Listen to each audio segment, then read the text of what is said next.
did my research on bilingualism in children, and it was inspired by the stimulus material Mapping the Bilingual Brain by Chris Baruch.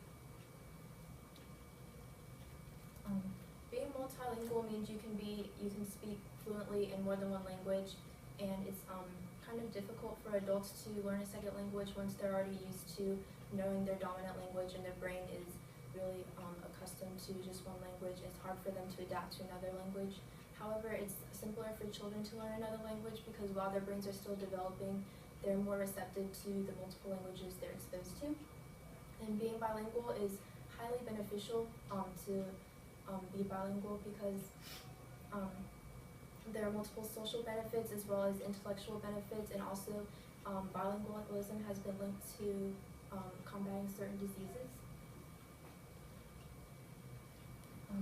Bilingualism was fairly common in the United States until the mid-1800s when immigrants were shunned by the United States, and the United States wanted to force assimilation among all the citizens. They taught English in schools and things like that and forced our culture upon immigrants. So, and even psychiatrists said that, of that time said that multilingualism was detrimental to children, and it really messed with their minds and it made them really confused.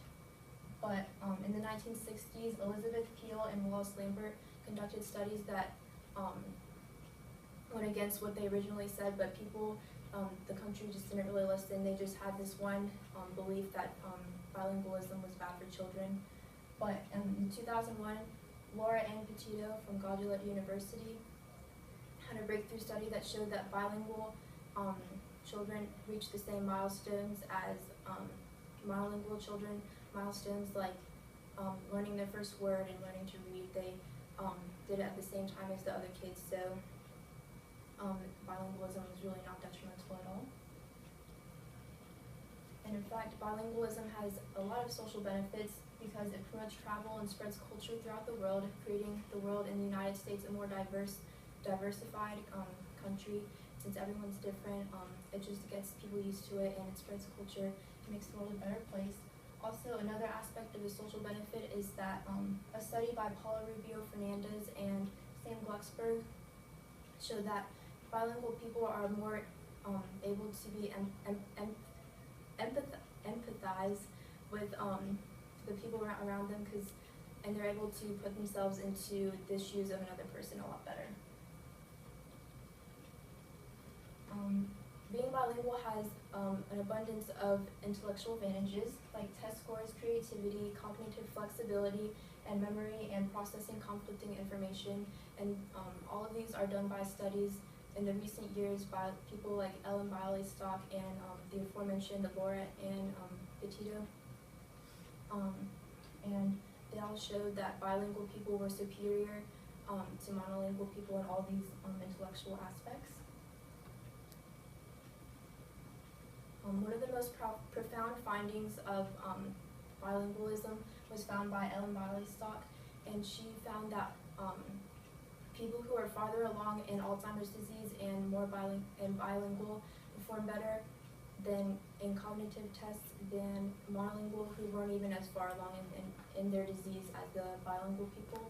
And also, she also found that bilingual people showed the onset symptoms for their disease 5 years later than monolingual people, which is a huge difference.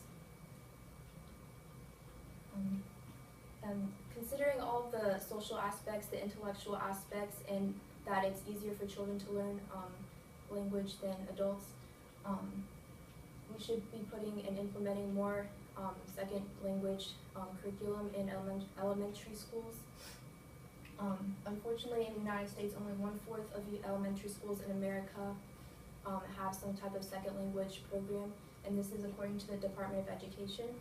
And in the United States, 9% of U.S. adults are bilingual as opposed to 50% in Europe, which is a huge difference, and it's kind of bad for the United States. And we should be putting more focus on being bilingual because it's extremely important for the population socially and intellectually. Some critics are still hesitant in the recent findings of bilingualism, and some still want to say that it's confusing for children. And also, of course, bilingual people have a larger range of vocabulary within their two languages, but within one language, their speaking is